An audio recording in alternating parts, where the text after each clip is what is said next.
মাত্র 2 মিনিট। জীবন আর মৃত্যুর মধ্যে ব্যবধান ছিল হয়তোবা এতটুকুই। আকাশ ছিল একদম পরিষ্কার, ছিল না বৃষ্টিপাতের কোনো পূর্বাভাস। অন্যান্য দিনের মতো নদীর পাড়েও ছিল স্বাভাবিক ব্যস্ততা। কেউ ছিলেন তীর্থযাত্রী, কেউ পর্যটক, আবার কেউ বা কর্মসূত্রে অবস্থান করছিলেন সীমান্ত এলাকায়। মানুষগুলো হয়তোবা কল্পনাও করতে পারেননি ঠিক তাদের পেছনেই নিঃশব্দে এগিয়ে আসছে মৃত্যুদূত। হঠাৎই হিমালয়ের বুক চিরে ছুটে এলো ধ্বংসের স্রোত। কিছু বুঝে ওঠার আগেই বদলে গেল দৃশ্যপট। মুহূর্তের মধ্যেই সেই প্রলয়ঙ্কারী স্রোত ভাসিয়ে নিয়ে গেল সামনে থাকা মানুষ, সেতু, গাড়িসহ সবকিছু।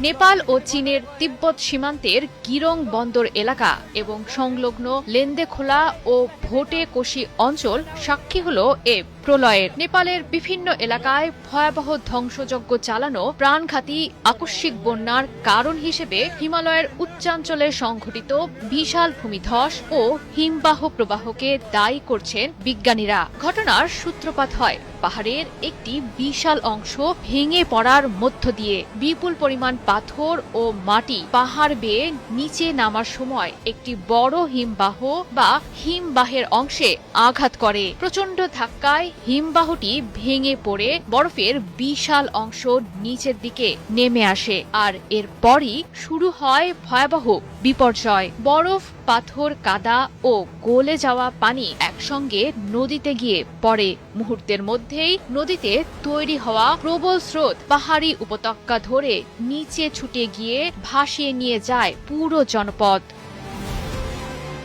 কলম্বিয়া বিশ্ববিদ্যালয়ের ভূপদার্থবিদ গোরান একস্ট্রোমের মতে ভূমিধস ও হিমবাহ ধ্বংসের ঘটনাটি এতটাই শক্তিশালী ছিল যে এর উৎপন্ন শক্তি ছিল প্রায় 5.2 মাত্রার ভূমিকম্পের সমান। এমনকি বিশ্বের বিভিন্ন সিসমোগ্রাফেও এর কম্পন ধরা পড়ে। জানান, বিপর্যয়টির ফলে সৃষ্ট বন্যার পানির উচ্চতা ছিল 130 থেকে 160 ফুট পর্যন্ত, আর পানির স্রোতের গতিবেগ ছিল ঘন্টায় প্রায় 71 কিলোমিটার পর্যন্ত।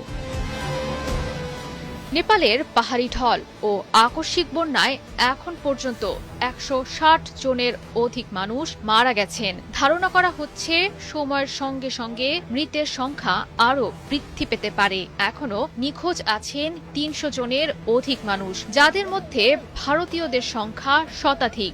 এছাড়াও সন্ধান না পাওয়া মানুষদের তালিকায় আছেন যুক্তরাষ্ট্র, যুক্তরাজ্য, মালয়েশিয়া, দক্ষিণ আফ্রিকা সহ বিভিন্ন দেশের নাগরিকরা। এছাড়াও চীনের তিব্বতের গিরং বন্দর এলাকাতেও উল্লেখযোগ্য সংখ্যক হতাহত হওয়ার পাশাপাশি নিখোঁজ আছেন।